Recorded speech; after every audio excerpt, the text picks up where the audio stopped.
Good evening सबको, कैसे हैं आप सब। और आज हम लोग क्या पढ़ेंगे, क्लास 9 का स्टार्ट करेंगे। जो लेक्चर रहेगा वो क्लास 9 का रहेगा और जो हम पिछले में चल रहे थे 11 का वो भी वीडियो आते ही रहेगा, उसमें आपको टेंशन लेने का बिल्कुल ज़रूरत नहीं है। और क्लास 9 क्योंकि डिमांडिंग था कि बच्चे लोग का सर क्लास 9 का वीडियो अपलोड नहीं कर रहे हैं, उसके डिमांड को लेते हुए क्या हो गया कि एग्ज़ाम 9 का भी है और आपका भी है, 11 का भी है, तो 9 को भी लेते हुए चलना पड़ेगा। तो इसलिए 9 का आज वीडियो जो रहेगा वो आप देख सकते हैं, improvement food resources. Improvement in food resources क्या होगा, आज हम लोग इम्प्रूवमेंट इन फूड रिसोर्सेज के बारे में पढ़ेंगे। ठीक है, चलिए स्टार्ट करेंगे। उससे पहले क्या होगा कि आप मेरा इंट्रोडक्शन जान ही रहे हैं, मैं आपका एजुकेटर रंजित कुमार हूँ। ठीक है, अब ये सेम लेक्चर जाके एक और चैनल हमारे बायोलॉजी पाठशाला में भी जाके देख सकते हैं। ठीक है, चलिए इम्प्रूवमेंट इन फूड रिसोर्सेज के बारे में पढ़ेंगे। जब भी ये चैप्टर का माइंड में आता होगा तो आप लोगों को कैसा लगता होगा, क्या बोरिंग सा चैप्टर आ चुका है। क्योंकि अगर आप एनसीईआरटी खोल के देखते होंगे कि बहुत सारे डिटेल में इस चीज़ को एक्सप्लेन किया गया है या डिटेल में पढ़ना पड़ता है। क्योंकि अगर हम बुक में भी देखते हैं तो बहुत लंबे या लेंदी वर्ड में कोई आंसर लिखा होता है या टॉपिक लिखा हुआ, जिसे समझना थोड़ा प्रॉब्लम हो जाता है। इस चीज़ के लिए आपको कोई भी टेंशन लेने का ज़रूरत नहीं है। आज हम लोग क्या करेंगे, इम्प्रूवमेंट इन फूड रिसोर्सेज के बारे में अच्छे से पढ़ेंगे। ठीक है, आज का लेक्चर देखने के बाद आपको ऐसा लगेगा ही नहीं कि चैप्टर बोरिंग है। ठीक है, चलिए स्टार्ट करते हैं। चलिए, क्या होता है कि यहाँ पे जो ये अगर हम चैप्टर का बात करें तो ये चैप्टर बेसिकली 2 पार्ट्स में डिवाइडेड है। 2 पार्ट्स में डिवाइडेड है मीन्स एक प्लांट के लिए पढ़ना है और दूसरा एनिमल के लिए पढ़ना है। अगर हम प्लांट के लिए पढ़ते हैं तो उसे हम क्या कहते हैं, हम लोग फूड रिसोर्सेस या हम कर सकते हैं प्लांट के लिए पढ़ेंगे। प्लांट के लिए पढ़ेंगे तो हमें क्या बोलेंगे, क्रॉप प्रोडक्शन वाला देखेंगे। अगर वो हम एनिमल के लिए देखेंगे तो एनिमल के लिए क्या होगा, एनिमल हस्बेंड्री बोलेंगे। ठीक है, क्या हमने कहा कि अगर ये पूरा चैप्टर को समझना है तो ये पूरा चैप्टर 2 पार्ट में डिवाइडेड है। पहला पार्ट में हम लोग क्रॉप के बारे में पढ़ेंगे और नेक्स्ट पार्ट में क्या होगा, हमें एनिमल के बारे में पढ़ना है। तो क्या होगा कि पहले हम एक स्ट्रैटेजी बनाते हैं। अगर किसी भी चीज़ को या चैप्टर को समझना है तो हमें क्या करना पड़ता है, स्ट्रैटेजी बनाना पड़ता है। और स्ट्रैटेजी में क्या होता है कि हमें पूरा आउटलाइन देखना पड़ता है कि चैप्टर में हमें क्या क्या डील करना है, क्या नहीं डील करना है। क्योंकि अगर हम माइंड में आउटलाइन बना लेते हैं, जैसे अगर हम बोर्ड एग्जाम में भी है तो बोर्ड एग्जाम में स्टूडेंट 10 और 12 के तो एक माइंड में बनाए होंगे कि हम ये चैप्टर पढ़ के जाएंगे, इससे मेरा इतना क्वेश्चन आएगा या हम टच करेंगे। तो उसी प्रकार अगर हम ये चैप्टर को देखें तो इस चैप्टर को हम 2 पार्ट्स में डिवाइड करते हैं। ठीक है, 2 पार्ट्स में डिवाइड करते हैं, जिसमें हमने कहा कि पहला पार्ट जो हम देखेंगे वो क्रॉप के बारे में देखेंगे। फिर नेक्स्ट पार्ट जो होगा उसमें हम एनिमल हस्बेंड्री के बारे में देखेंगे। तो मतलब हमें 2 चीज़ के बारे में पढ़ना है यहाँ पे। पहला प्लांट, क्रॉप प्लांट में हम लोग कैसे होगा, ठीक है, इम्प्रूवमेंट। क्योंकि बार बार ये वर्ड को आपको याद रखना है, क्योंकि चैप्टर में हमें मेन चीज़ यही पढ़ना है। क्या पढ़ना है, इम्प्रूवमेंट करना है। किस में इम्प्रूवमेंट करना है, फूड रिसोर्स में इम्प्रूवमेंट करना है। ठीक है, क्या बोले, फूड का रिसोर्स में हमें इनको इम्प्रूवमेंट करना होगा। क्योंकि अगर आप ये क्वेश्चन अगर माइंड में आता है कि वाई, क्यों ये चैप्टर पढ़ना जरूरी है, तो आपके दिमाग में आता होगा क्वेश्चन कि चैप्टर क्यों पढ़ा जाए, इतना बोरिंग है। वो चैप्टर का पढ़ने का मतलब ये होगा कि इम्प्रूवमेंट मतलब हम क्या कर सकते हैं। जिस प्रकार क्या होता है, एक फ़ोन चलाते हैं, अगर हम यही फ़ोन का बात करें तो ये फ़ोन क्या होगा कि ये फ़ोन जो हम यूज कर रहे हैं इसे क्या करना पड़ता है, बार बार अपग्रेड करना पड़ता है। क्योंकि सॉफ्टवेयर आता है तो उसे हम क्या करते हैं, अपडेट करते हैं। तो अपडेट करते हैं तो क्या होता है, कुछ जो लेटेस्ट वर्जन या जो लेटेस्ट चीज़ें आता है उससे हम अपग्रेड हो जाते हैं। उसी प्रकार जिस प्रकार इस चैप्टर में क्या होता है कि जिस प्रकार पॉपुलेशन बढ़ता जा रहा है, जिस प्रकार पॉपुलेशन बढ़ता जा रहा है तो डिमांड ऑफ द फूड क्या होते जा रहा है, बढ़ता जा रहा है। तो अगर वो डिमांड बढ़ता जाएगा, पॉपुलेशन बढ़ेगा, तो क्या होगा, जब ये पॉपुलेशन बढ़ेगा तो एक एरिया जो होगा उस पॉपुलेशन में अगर हम मान लें अगर ये कोई एरिया है, इस एरिया में क्या हो गया कि हम यहाँ बड़े बड़े बिल्डिंग लगा दिए, यहाँ लगा दिए, यहाँ लगा दिए, यहाँ लगा दिए, तो हमारे पास क्या हो गया, लिमिटेड एरिया यहाँ बचा। तो ये इसी एरिया में क्या करना, हमें क्रॉप को प्रोडक्शन कराना है या हम क्रॉप्स को ग्रो करेंगे, उसके बाद इसका डिमांड को पूरा करेंगे, इसका डिमांड को पूरा करेंगे, इसका डिमांड को पूरा करेंगे, इसका डिमांड को पूरा करेंगे। मतलब एक छोटे से स्पेस में हमें क्या करना होगा, हमें क्रॉप प्रोडक्शन ज़्यादा से ज़्यादा करना होगा। तो उसके लिए हमें क्या करना पड़ेगा, जो भी क्रॉप्स है उसके क्या करेंगे, हम उसमें इम्प्रूवमेंट करेंगे। ठीक है, इंप्रूवमेंट करने से क्या होगा कि हमारा जो डिमांड है वो थोड़ा कम हो जाए, बढ़ जाएगा। अगर डिमांड है वो बढ़ जाएगा तो क्या हो जाएगा, जितना रिक्वायरमेंट है फूड का वो एडिक्वेट अमाउंट में मिल पाएगा। तो यही चैप्टर है इम्प्रूवमेंट ऑफ फूड रिसोर्सेस या इम्प्रूवमेंट इन फूड रिसोर्सेस, यही बेसिकली ये चैप्टर हमें कहता है। ठीक है, चलिए उसके बाद आता है कि इंट्रोडक्शन पार्ट में आते हैं। तो इंट्रोडक्शन पार्ट में भी हमने ये कहा कि क्या बोले कि प्रोडक्शंस क्या है, कि अगर हम ये बोले कि हमें फूड का प्रोडक्शन करना ज़रूरी क्यों है, या क्वेश्चन माइंड में आएगा कि चैप्टर पढ़ना क्यों ज़रूरी है, या फूड हमारे लिए क्यों ज़रूरी है। ठीक है, अगर आपको पता होगा तो क्लास 10 में आप पढ़ेंगे, पहला ही चैप्टर जो लाइफ प्रोसेस होगा उसी में हम लोग न्यूट्रिशंस के बारे में देखेंगे। तो वही न्यूट्रिशंस के बारे में जानने से पहले हमें क्रॉप्स के बारे में ज़रूरी है। तो अगर क्या होता है कि अल्टीमेट एम जो हमारा फूड होता है, क्यों होता है, ग्रोथ के लिए, हमारा बॉडी का डेवलपमेंट के लिए, हमें डिजीज फ्री से बचने के लिए, अगर कोई डिजीज़ अटैक ना करे तो हमें क्या करेंगे, प्रॉपर न्यूट्रिशन लेना होगा। अब प्रॉपर न्यूट्रिशन हमें कहाँ से मिलेगा, फूड से मिलेगा। इसलिए यह पहला लाइन भी ये बोल रहा है कि कोई भी लिविंग ऑर्गेनिज्म हो, कोई भी लिविंग ऑर्गेनिज्म हो, उसे फूड क्यों चाहिए, हेल्दी रहने के लिए।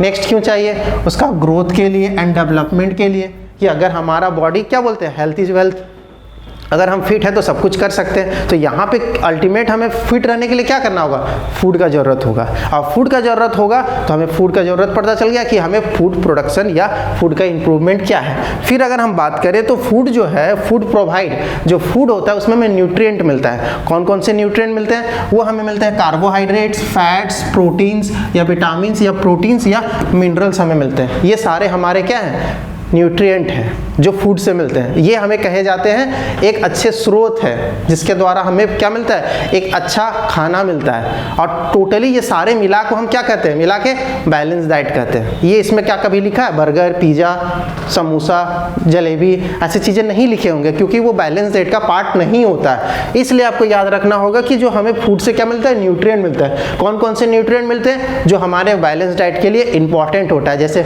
Carbohydrates, vitamin, fats, minerals. ठीक है, चलिए अब ये प्लांट हमें जो फूड मिल रहा है इसका सोर्स जानना जरूरी होगा, क्योंकि अगर हमें फूड मिल रहा है तो उसके दो सोर्स हो सकते हैं, आइदर प्लांट सोर्स हो सकते हैं या एनिमल सोर्स हो सकता है। ठीक है, तो यही दो चीज़ को क्या कर दिया, चैप्टर पूरा डिवाइड कर दिया है। क्रॉप का कैसे हम प्रोडक्शन करेंगे, प्लांट से, या हमें जो ज़रूरत होगा फूड रिसोर्सेज के लिए वो एनिमल और एनिमल के जो प्रोडक्ट होंगे उससे मिलेंगे। तो वही चीज़ लिखा है, जो प्लांट और एनिमल है ये क्या है, दो मेजर सोर्स है फूड का। ठीक है, यहाँ तक में आपको इंट्रोडक्टिव पार्ट समझ में आया कि फूड का ज़रूरत क्यों है। ठीक है, फूड से हमें क्या मिलता है, फिर का मेजर सोर्स क्या होता है, ये सारी चीज़ें हमने अभी तक पढ़ा। फिर अगर बोले कि यही चीज़ यहाँ पे भी बोल रहा है कि फूड रिसोर्सेस का इम्प्रूवमेंट करना क्यों ज़रूरी है, नीड क्या है। नीड क्या है, क्योंकि हमने अभी ये कहा कि नीड इसलिए है क्योंकि जिस प्रकार पॉपुलेशन बढ़ता जा रहा है, डे टू डे पॉपुलेशन बढ़ता जा रहा है, तो जो लैंड है, लैंड तो फिक्स ही रहेगा ना।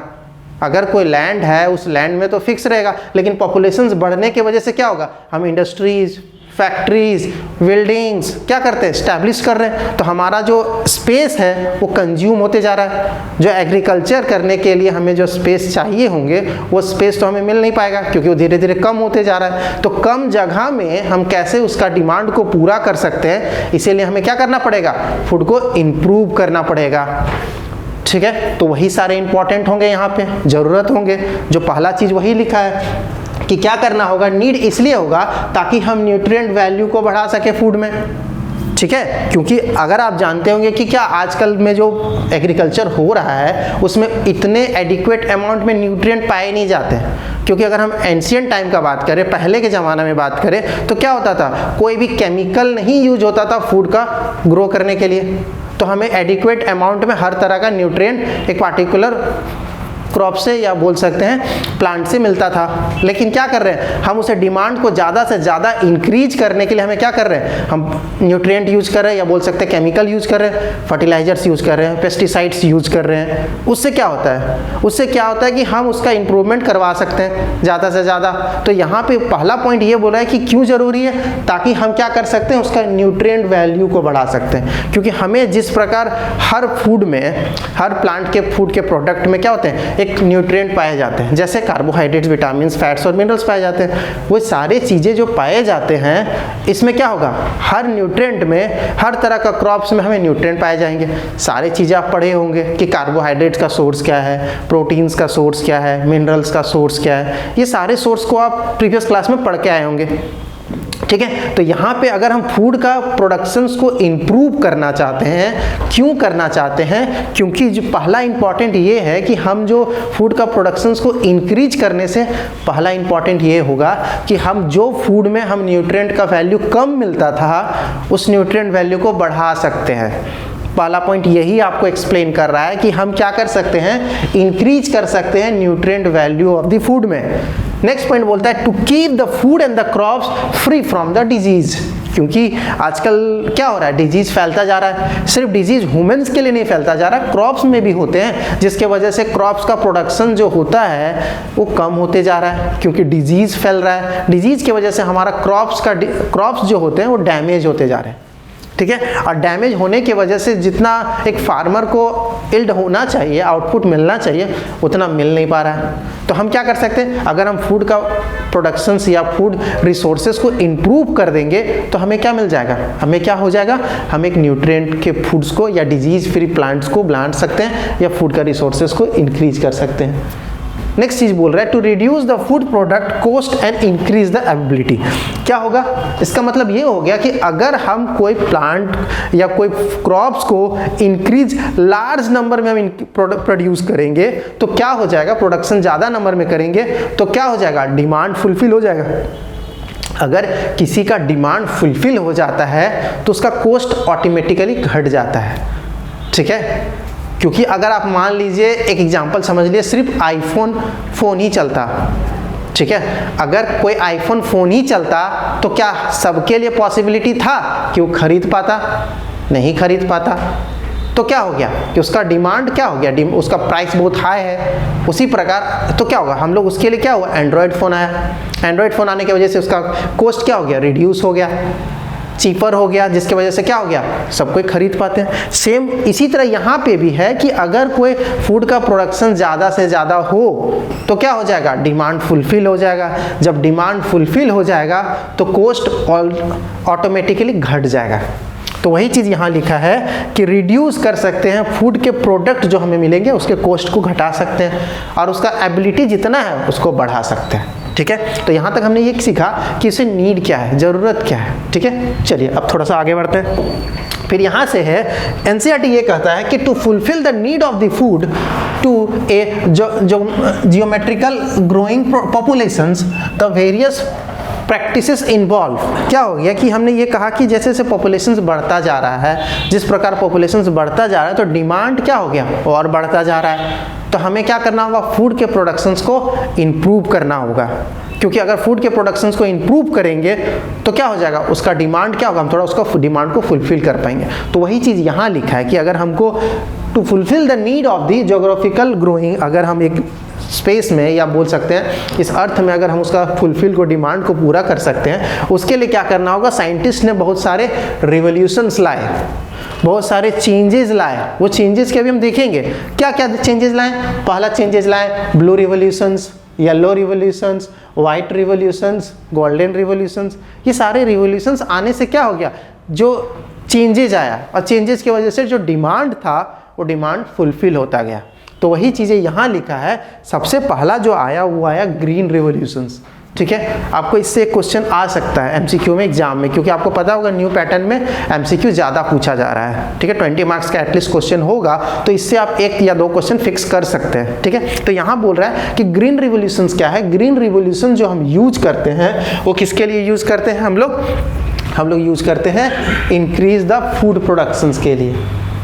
ठीक है, अगर हम वाइट रिवोल्यूशंस का बात करें तो वाइट रिवोल्यूशंस किसके लिए आता है, मिल्क प्रोडक्शंस के लिए आता है। ठीक है, चलिए और उसके बाद यहाँ पे एक टेबल में बना दिया गया कि किसके लिए कौन कौन सा रिवोल्यूशंस आता है। जैसे पहला रिवोल्यूशंस हमने बोला वाइट रिवोल्यूशंस मिल्क के लिए, ग्रीन रिवोल्यूशंस फूड ग्रेन्स के लिए, ब्लैक रिवोल्यूशंस पेट्रोलियम प्रोडक्ट के लिए।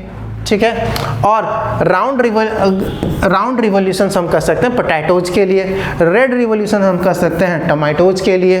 फिर अगर हम बोलेंगे कि हमें गोल्डन रिवोल्यूशंस हम क्या करते हैं, हॉर्टिकल्चर और फूड के लिए करते हैं। फिर सिल्वर रिवोल्यूशंस लाया गया एग के लिए, फिश रिवोल्यूशंस लाया गया, ब्लू रिवोल्यूशंस लाया गया फिश के लिए, और एट लास्ट येलो रिवोल्यूशन जो लाया गया वो ऑयल सीड्स के लाया गया।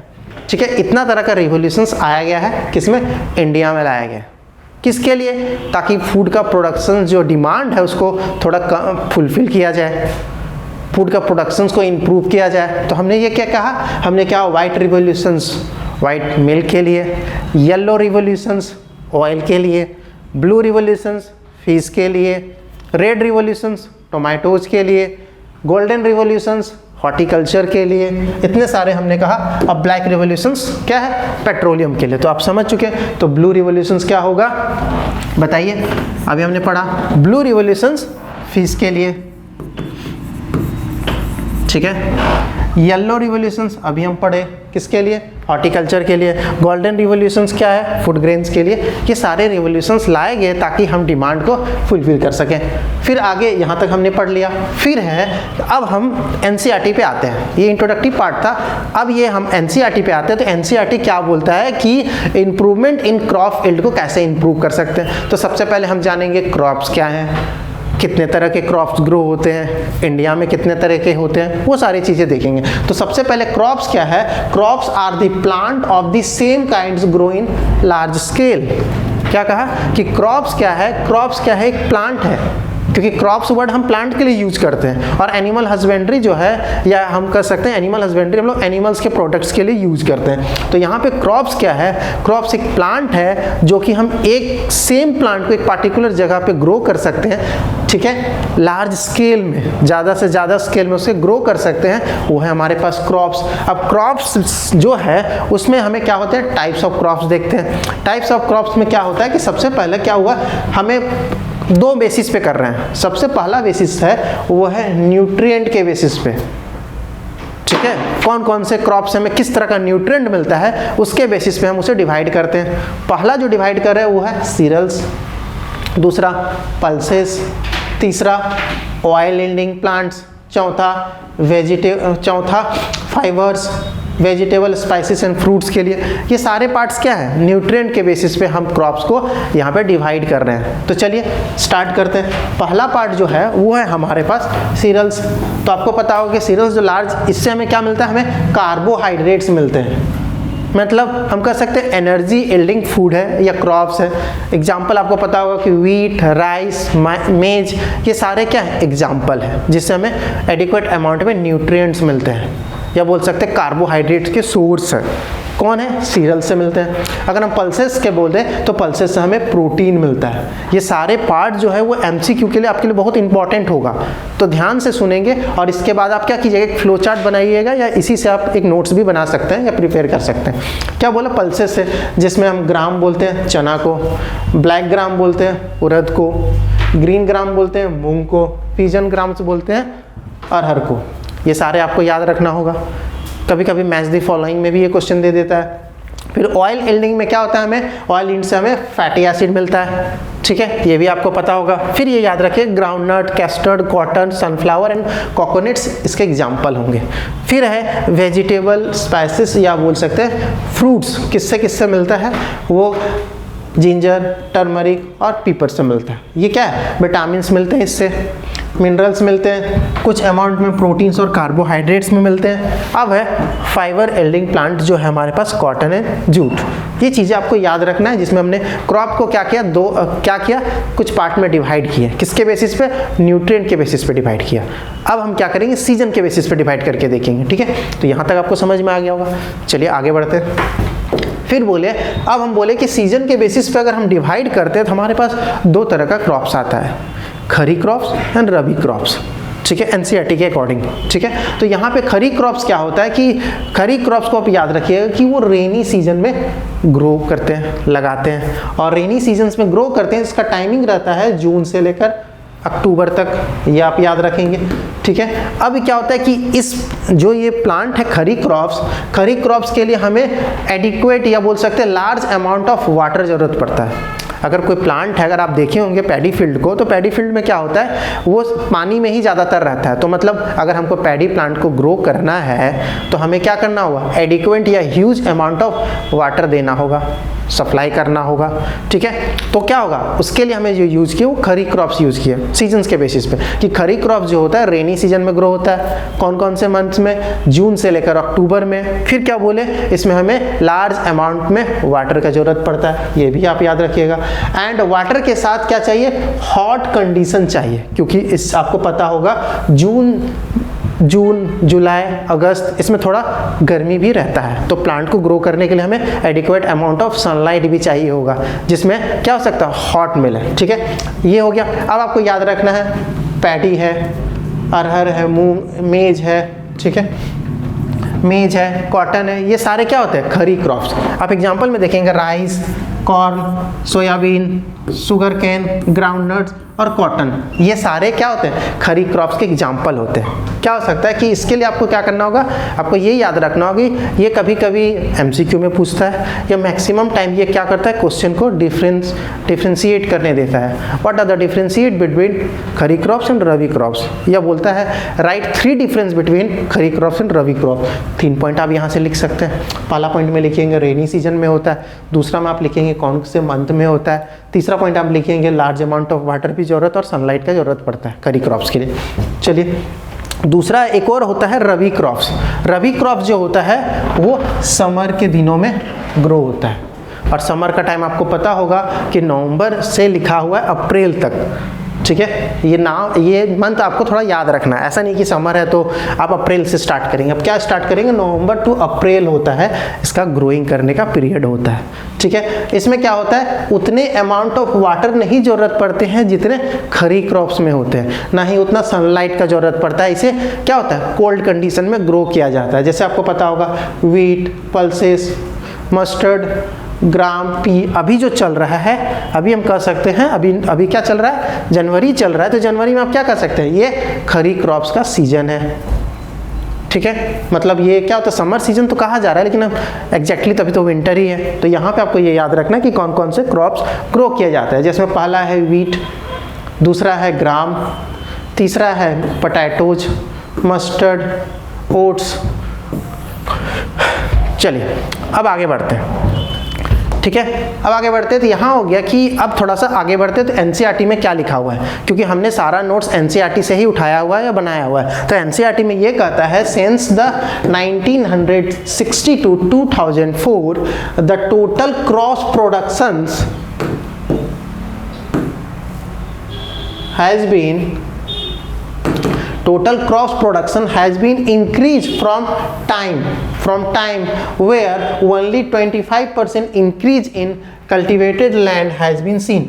ये बोल रहा है ये लाइन कि हमने ये देखा कि 1960 से लेकर 2004 के बीच में केवल 25% ही क्रॉप्स का प्रोडक्शन इंक्रीज कर पाया।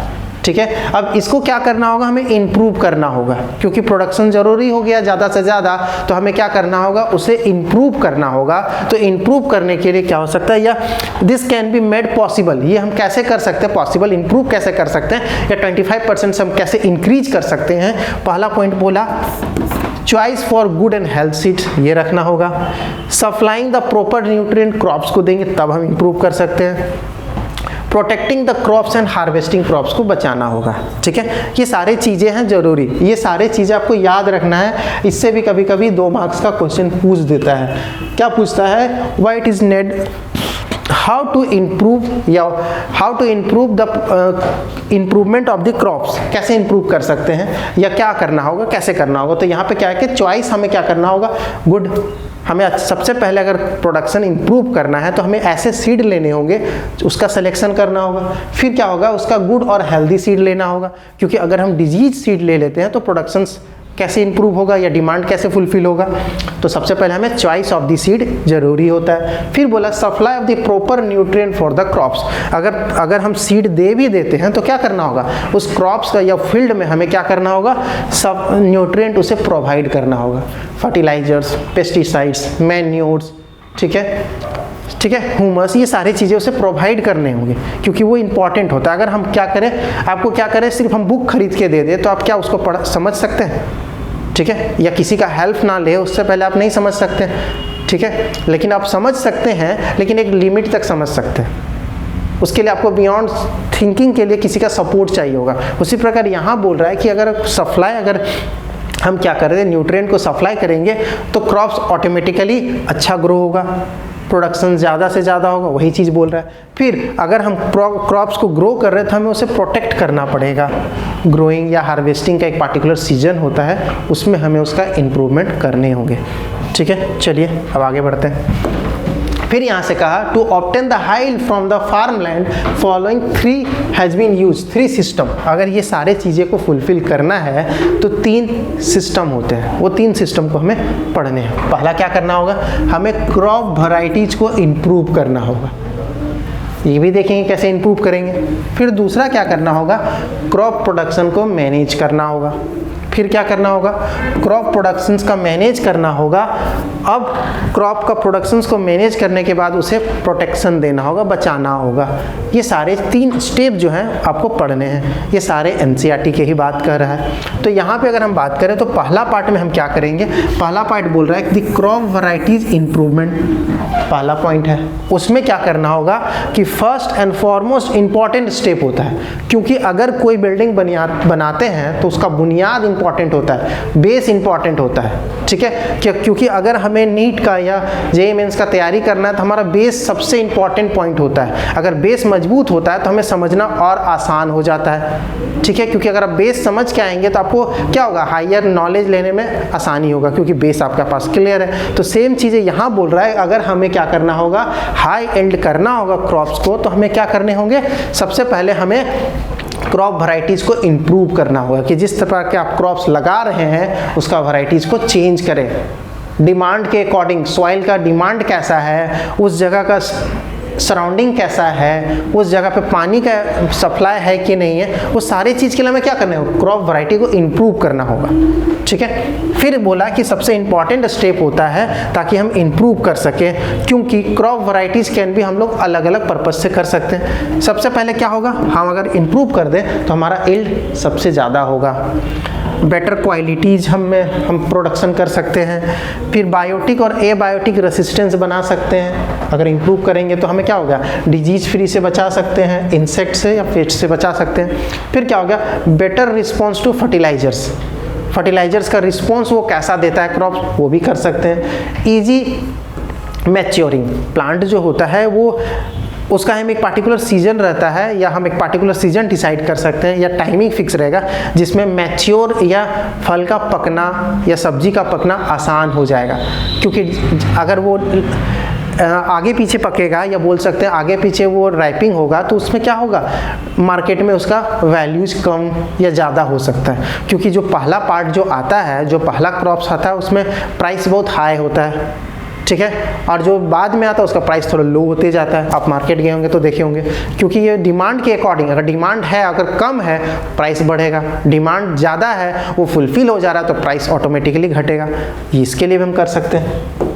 चलिए, crop varieties can be improve by the plant breeding करके। कैसे हम इम्प्रूव कर सकते हैं, पहला प्लांट ब्रीडिंग करके। अब plant breeding can be either selection और हाइब्रिडाइजेशन कर सकते हैं। ठीक है, सिलेक्शन करके या हाइब्रिडाइजेशन करके, ये सारे चीज़ें को अभी हम पढ़ेंगे। तो सबसे पहले जानते हैं हाइब्रिडाइजेशन क्या है। हाइब्रिडाइजेशन मतलब क्या होता है कि जो 2 प्लांट है, मान लीजिए अगर कोई ए प्लांट है और बी प्लांट है, अगर ए प्लांट के पास कैपेसिटी है कि वो क्या कर सकता है, उसका मान लेते हैं उसका जो साइज होगा, ठीक है, इसका साइज बहुत बड़ा होगा सब्जी का या फल का, और दूसरा बी है, इसमें क्या होगा, ठीक है, लेकिन इसका एक डीमेरिट है कि ये थोड़ा खट्टा लगता है। ठीक है, लेकिन अगर बी है, बी में क्या होता है, ये थोड़ा मीठा लगता है। ठीक है, लेकिन इसका साइज छोटा होता है। ठीक है, डिमांड ये देखा गया कि ए का डिमांड बहुत कम है, साइज तो बड़ा है लेकिन मीठा नहीं लग रहा है। लेकिन बी है, उसका डिमांड क्या है, ज़्यादा है। क्यों? क्योंकि उसका साइज़ छोटा है लेकिन मीठा लगने की वजह से डिमांड ज़्यादा है, तो हमें क्या करना होगा? ज़्यादा प्रोडक्शंस करना होगा, क्योंकि छोटे छोटे साइज़ के आएंगे तो उसमें कम लगेगा। ठीक है, तो उसके लिए क्या करना होगा? हम ये दोनों का क्रॉस कर देंगे, तो हमें क्या मिलेगा? जब अगर सी प्लांट मिलेगा, इसका भी क्वालिटी आएगा, साइज बड़ा रहेगा और मीठा भी आएगा। तो वही चीज़ यहाँ बोल रहा है कि हाइब्रिडाइजेशन क्या है? क्रॉसिंग ऑफ टू प्लांट, ए और बी प्लांट को क्रॉस किए, difference from each other, difference भी पता कर लिए। क्या डिफरेंस होगा? जेनेटिकली इन वन और मोर करेक्टर। अभी हमने 2 करेक्टर बताए, साइज बड़ा, दूसरा करेक्टर बताया मीठा नहीं होगा, दूसरा में बताया साइज छोटा, मीठा क्या होगा? होगा। तो 2 करेक्टर को जब हम मिक्स करेंगे तो क्या होगा? एक नया करेक्टर डेवलप्ड होगा जिसमें दोनों का क्वालिटी होगा। उसी प्रोसेस को हाइब्रिडाइजेशन कहते हैं, सिंपल वर्ड में। तो वही यहाँ लिखा है कि हाइब्रिडाइजेशन एक क्या है?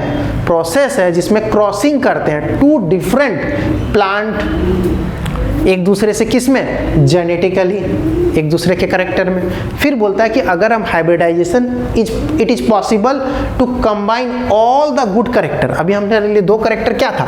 साइज एक करेक्टर था और मीठा दूसरा करेक्टर था। तो वही चीज लिखा है कि बाय हाइब्रिडाइजेशन करके हम लोग पॉसिबल कंबाइन करके गुड करेक्टर को एक सिंगल वैरायटीज प्लांट में हम ग्रो कर सकते हैं। ठीक है, वही चीज बोल रहा है। फिर ऑब्जेक्टिव ऑफ द हाइब्रिडाइजेशन का क्या होता है? कि फुलफिल द जेनेटिक इंजीनियरिंग करके कर सकते हैं। ये सारे चीजें कैसे हो सकता है? जेनेटिक इंजीनियरिंग करके कर सकते हैं। और जेनेटिक इंजीनियरिंग हम लोग बायोटेक्नोलॉजी में पढ़ेंगे। और बायोटेक्नोलॉजी हमें आगे जानना है। आपको सिंपल अभी तक के लिए ये याद रखना है कि बायोटेक्नोलॉजी एक ऐसा ब्रांच है साइंस का जिसमें हम क्या करते हैं? जीन में मॉडिफिकेशंस करते हैं। ठीक है, इंटरनल चीज़ें जो हो रहा है प्लांट में, जैसे साइज का था, फ्रूट्स का कलर था, साइज था, मीठापन था, ये सारे, या हाइट था, इसको हम लोग मैनेज कर सकते हैं थ्रू जेनेटिक इंजीनियरिंग। ठीक है, तो वही यहाँ पे लिखा है। फिर बोला कि प्रोडक्शंस को मैनेज करने के लिए उसमें क्या होगा? न्यूट्रिएंट रिक्वायर्ड होगा, इरिगेशंस करना होगा, या क्रॉप का पैटर्न को डेवलप करना होगा। ठीक है, आप ये याद रखिएगा। हमने ये कहा कि क्रॉप को मैनेज करने के लिए हमें क्या करना होगा? न्यूट्रिएंट का रिक्वायर्ड होगा, दूसरा इरिगेशन अच्छे से करना होगा, 3 क्रॉप प्रोडक्शन या क्रॉप का पैटर्न को मैनेज करना होगा। ठीक है, क्रॉप रोटेशंस करने, वो सारी चीज़ बोल रहा है। तो सबसे पहले ये जानिए कि न्यूट्रिएंट रिक्वायर्ड कौन कौन से प्लांट के लिए कौन कौन सा न्यूट्रिएंट जरूरी होता है। तो न्यूट्रिएंट रिक्वायर्ड होता है तो इसको हम लोग 2 पार्ट्स में डिवाइड करते हैं। पहला पार्ट जो होता है वो माइक्रो न्यूट्रिएंट कहते हैं, और दूसरा होता है माइक्रो न्यूट्रिएंट। मतलब ये प्लांट को किस तरह का न्यूट्रिएंट ज़्यादा चाहिए या प्लांट को किस तरह का के लिए कम न्यूट्रिएंट चाहिए, उसके बेसिस पे डिवाइडेड है। अगर ज़्यादा न्यूट्रिएंट चाहिए लार्ज अमाउंट में, उसे हम माइक्रो न्यूट्रिएंट बोलेंगे। अगर कम अमाउंट में चाहिए उसे माइक्रो न्यूट्रिएंट बोलेंगे। तो आप याद रखिएगा, नाइट्रोजन है, फॉस्फोरस है, पोटासियम है, कैल्शियम है, मैग्नीशियम है, सल्फर है, ये सारे क्या हैं? माइक्रो न्यूट्रिएंट है। और आयरन है, कॉपर है, जिंक है, मोलिब्डेनम है, क्लोरीन है, ये सारे क्या हैं? माइक्रो न्यूट्रिएंट है। प्लांट को ये कम अमाउंट में चाहिए होता है, और जो ज़्यादा अमाउंट में चाहिए वो क्या होता है? Nitrogen, phosphorus, potassium, magnesium, calcium, sulphur, ये ज़्यादा अमाउंट में प्लांट को चाहिए होते हैं ताकि उसका डिमांड बढ़ सके, या बोल सकते हैं प्रोडक्शन ज़्यादा से ज़्यादा हो सके। ठीक है, अब आते हैं सम प्लांट न्यूट्रिएंट आर। जैसे अगर बोलेंगे एयर से हमें क्या मिलता है? कार्बन और ऑक्सीजन, वाटर से हमें हाइड्रोजन, और सॉइल से हमें सबसे ज़्यादा न्यूट्रिएंट मिलते हैं, या बोल सकते हैं एलिमेंट्स या मिनरल्स मिलते हैं, जैसे nitrogen, phosphorus, potassium, calcium, magnesium, sulphur, bromine, ये ठीक है, जिंक, कोबाल्ट, मोलिब्डेनम और क्लोरीन मिलता है। इसलिए मोस्ट इंपॉर्टेंट न्यूट्रिएंट प्लांट के लिए जो ज़रूरत होता है वो आपको याद रखना है। सबसे ज़्यादा होता है वो NPK, नाइट्रोजन, फॉस्फोरस और पोटासियम होता है, ये आपको याद रखना है। ठीक है, सबसे ज़्यादा इंपॉर्टेंट ये होते हैं, ये सारे सब होते हैं, लेकिन सबसे ज़्यादा जो प्लांट को चाहिए होता है वो नाइट्रोजन, फॉस्फोरस और पोटासियम ही चाहिए होता है। चलिए, यहाँ तक आप समझ गए। तो आपको क्या पूछेगा एग्जाम में? आपसे डिफरेंस पूछेगा। क्या पूछेगा? फर्टिलाइजर्स और मैन्योर्स में क्या डिफरेंस होता है, ये भी आपको याद रखना है। क्योंकि अभी तक ने हमने क्या पढ़ा? क्रॉप्स पढ़ा, टाइप ऑफ क्रॉप्स पढ़ा, 2 बेसिस पे पढ़ा, न्यूट्रिएंट के बेसिस पे पढ़ा, सीजन के बेसिस पे पढ़ा, फिर हम कैसे इंप्रूव कर सकते हैं उसमें 3 स्टेप देखे थे। ठीक है, क्रॉप का इम्प्रूवमेंट के लिए, फिर उसका प्रोटेक्शंस के लिए, मैनेजमेंट के लिए, ये सारे था। तो यहाँ पे आपको यह याद रखना है मैन्योर्स और फर्टिलाइजर्स में क्या डिफरेंस होता है, ये आपके लिए इम्पॉर्टेंट है। ठीक है, ये आप याद रखिएगा एग्जाम के लिए। ठीक है, सबसे पहले जानते हैं जो फर्टिलाइजर्स होता है वो फर्टिलाइजर्स इनऑर्गेनिक साल्ट होते हैं, लेकिन जो मैन्योर्स होते हैं वो नेचुरल होते हैं। कैसे? वो खुद से डिकम्पोज होके होते हैं। फर्टिलाइजर्स प्रिपेयर फैक्ट्रीज में हम उसको प्रिपेयर करते हैं, ठीक है, और जो मैन्योर्स होते हैं वो खुद से प्रिपेयर होते हैं। और जो fertilisers does not provide any humus and soil, humus में मतलब कोई फर्टिलिटी नहीं प्रोवाइड करके रखेगा, लेकिन उसमें सॉइल को लॉट्स ऑफ द ह्यूमस देते हैं। ठीक है, फर्टिलाइजर जो होता है रिच होता है न्यूट्रिएंट में, क्योंकि फर्टिलाइजर्स एक पर्टिकुलर क्रॉप्स के लिए अलग अलग तरह का न्यूट्रिएंट होता है। ठीक है, अगर कोई वीट का प्लांट है तो उसके लिए अलग फर्टिलाइजर्स होगा। ठीक है, या बोल सकते हैं हाइट के लिए अलग फर्टिलाइजर्स, बैक्टीरिया के मारने के लिए अलग फर्टिलाइजर्स, क्रॉप्स को ग्रो करने के लिए अलग फर्टिलाइजर्स, न्यूट्रिएंट वैल्यू को बढ़ाने के लिए अलग फर्टिलाइजर्स। लेकिन मैन्योर्स को स्पेसिफिक नहीं होता है। ठीक है, जिस प्रकार हर सब्जेक्ट के लिए अलग अलग स्पेशलिस्ट टीचर होते हैं। ठीक है, जैसे बायोलॉजी के लिए अलग अलग टीचर होगा, केमिस्ट्री के लिए अलग होगा, फिजिक्स के लिए अलग होगा, मैथमेटिक्स के लिए अलग होगा, तो क्या होते हैं फर्टिलाइजर से उसी तरह, क्योंकि उसके लिए अलग अलग न्यूट्रिएंट या बोल सकते हैं स्पेसिफिक होता है, लेकिन मैन्योर स्पेसिफिक नहीं होता है। आपको याद रखना है, एग्जाम में आपसे पूछे जाएंगे। चलिए, अब है डिसएडवांटेजेस भी होता है। फर्टिलाइजर्स का डिसएडवांटेजेस क्या होता है? फर्टिलाइजर्स का डिसएडवांटेजेस ये होता है, ये बहुत एक्सपेंसिव होता है। अभी हमने कहा ना कि ये क्या होता है, स्पेसिफिक होता है। तो स्पेसिफिक है तो हमें जिस ज़रूरत पड़ता है उसी क्रॉप्स के लिए या जिस फील्ड के लिए ज़रूरत पड़ता है उस फील्ड के लिए फर्टिलाइजर्स चाहिए। तो यहाँ पे स्पेसिफिक होने की वजह से एक्सपेंसिव हो जाता है। Does not added humus, soil को फर्टिलिटी को इम्प्रूव नहीं करता है, खराब करते जाता है। And long run destroy the soil texture, soil का टेक्सचर जो होगा वो पीएच वैल्यू जो होगा वो थोड़ा एसिडिक कर देगा, जिसके वजह से जो नेक्स्ट सीजन में हम जो क्रॉप को ग्रो करेंगे उतना न्यूट्रिएंट रिच नहीं होगा।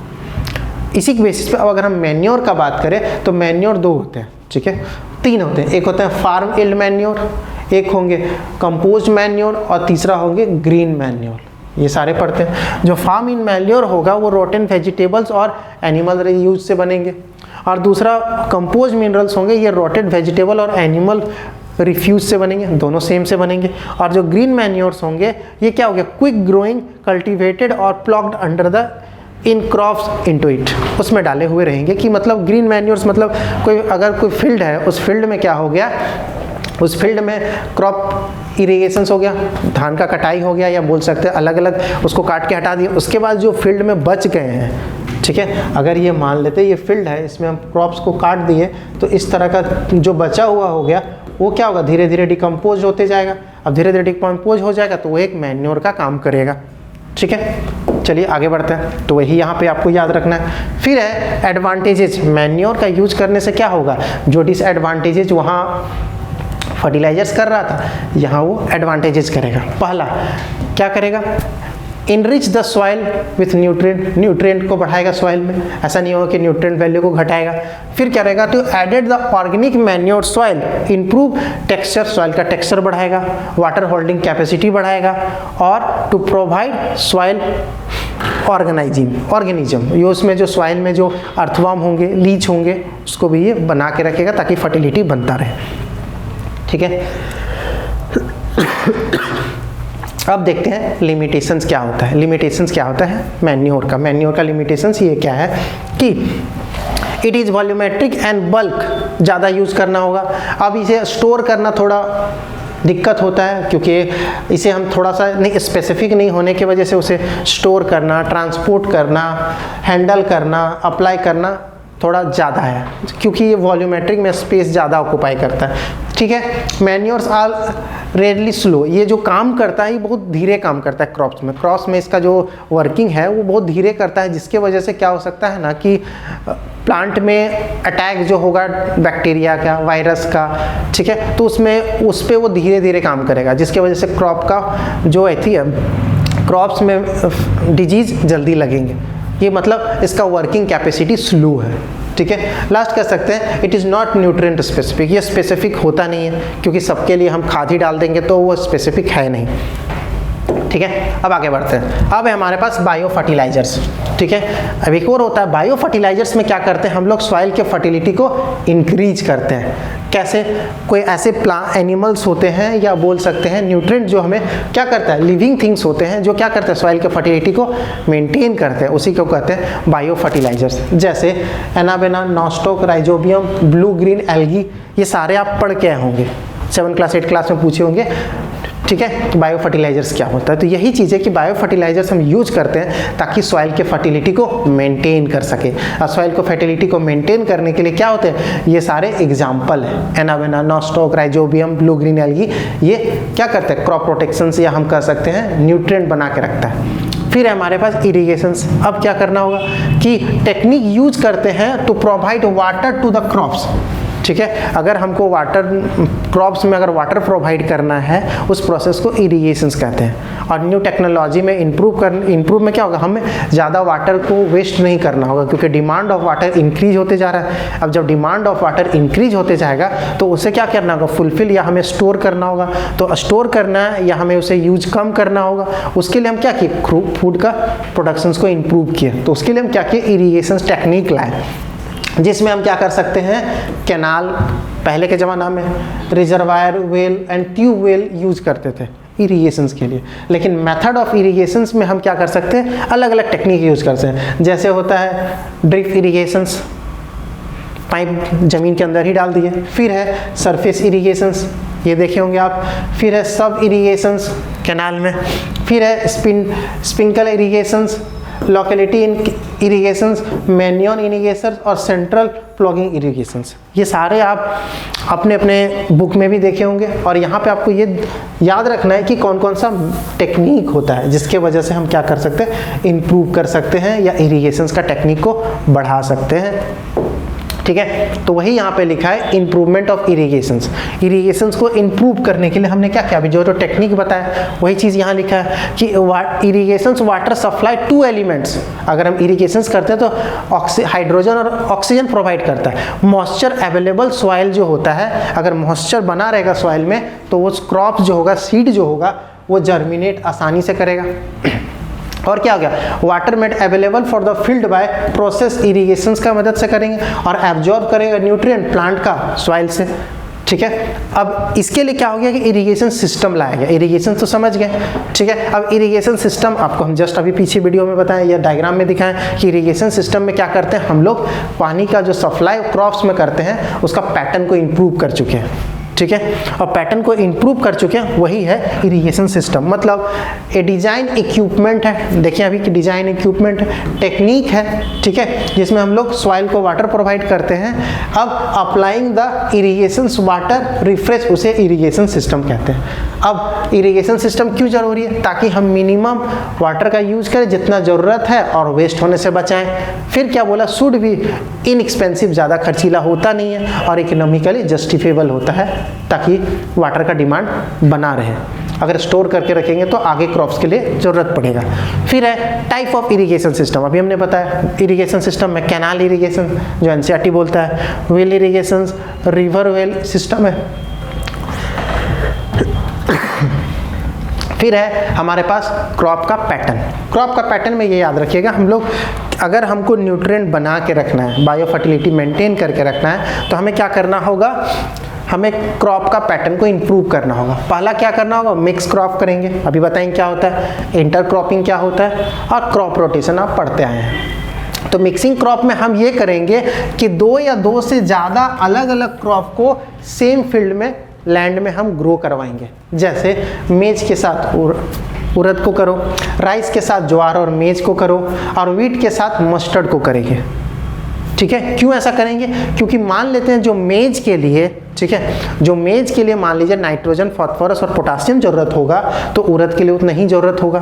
तो वो क्या करेगा, कुछ प्लांट जो होते हैं न्यूट्रिएंट को मेंटेन करके रखते हैं, ठीक है। तो वही चीज यहाँ पे बोल रहा है, इसमें ही वही करना पड़ेगा। While doing the mixing crops में हमें क्या करेगा, ensure that different crop should be mature and different time. यहाँ पे ये याद रखना है मिक्स क्रॉप में कि आप तो जो 2 प्लांट को लगा रहे हैं उसका जो मैच्योरेटिंग पीरियड है, मैच्योर होने का, ठीक है, मैच्योर होने का पीरियड है, वो अलग अलग होना चाहिए। अगर ऐसा ना हो तो क्या हो जाएगा, न्यूट्रिएंट एडिक्वेट में अमाउंट में नहीं रहेगा। फिर यहाँ एडवांटेजेस क्या है, मल्टीपल क्रॉप को एक साथ ग्रो कर सकते हैं। फिर ये बोला ऑप्टिमम यूटिलिटी सॉइल का कर सकते हैं, ठीक है। फिर आप याद रखिए avoid the depletion of the soil nutrient due to different requirement of the different time, अभी बोले ना कि अलग अलग टाइम में करना चाहिए।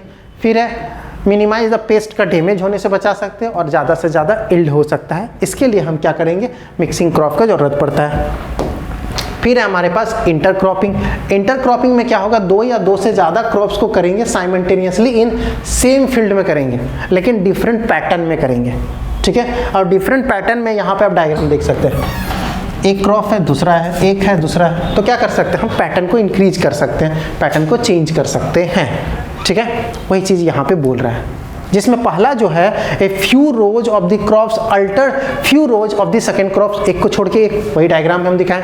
फिर बोला क्रॉप सिलेक्शन फैशन में होना चाहिए अलग अलग। फिर यहाँ पे जैसे सोयाबीन के साथ मेज लगाएं, बाजरा के साथ लोबा लगाएं, ठीक है। एडवांटेजेस जो वहाँ पे था सेम एडवांटेजेस यहाँ भी है, ठीक है, ये याद रखिएगा। फिर हमारे पास at last crop rotations. Crop rotations में क्या होगा, ये एक ऐसा प्रोसेस में जिसमें different type of the crop grow करेंगे अल्टरनेट में सेम फील्ड में, ठीक है। तो यहाँ के एडवांटेजेस क्या है, एडवांटेजेस जैसे कि यहाँ पे अल्टरनेट में बोला कि सबसे पहले आप रूटेड को लगाएं, फिर पोटैटोज फैमिलीज को लगाएं, फिर हम लोग बेरिएसी फैमिली को लगाएं, मतलब सिंपल आप एग्जांपल लगाइए कि कैरोट को लगाएं, रेडिश को लगाएं, रूटेड को लगाएं। अब रूट के बाद हम क्या किए, हम लोग पोटैटोज टोमेटो को लगाएं, क्रॉप रोटेशंस कर रहे हैं। फिर यहाँ पे आप क्या कर सकते हैं, कैबेज को लगाइए, कॉलीफ्लावर को लगाइए, रेडिश को लगाइए, ताकि इसी प्रकार हम क्या कर सकते हैं, क्रॉप का रोटेशन को इम्प्रूव कर सकते हैं, ठीक है। तो क्रॉप का रोटेशंस को इम्प्रूव करने से क्या होगा, पेस्ट कंट्रोल से बच सकते हैं, क्रॉप का वैरायटीज को इम्प्रूव कर सकते हैं, फिर फर्टिलिटी को इंक्रीज कर सकते हैं, ठीक है। यहाँ तक में हमने क्रॉप पार्ट को कंप्लीट किया, ठीक है। अगला जो लेक्चर लाएंगे उसमें हम ये देखेंगे एनिमल हस्बेंड्री के बारे में देखेंगे, तो 2 लेक्चर में हम पूरा चैप्टर को समाप्त कर देंगे, ठीक है। आई होप आपको यहाँ तक में ये समझ में आया होगा कि प्लांट में हम लोग क्या क्रॉप का इम्प्रूवमेंट करना क्यों ज़रूरी है और प्लांट में हम कैसे कर सकते हैं, 3 स्टेप, और जो चीज़ हम बताएं वो सारे NCERT को लेके ही बताएं, ठीक है। अगर आपको चैनल अच्छा लगा होगा तो आप चैनल को सब्सक्राइब करिए और दोस्तों के साथ शेयर कीजिए। मिलते हैं नेक्स्ट वीडियो में, तब तक के लिए थैंक यू।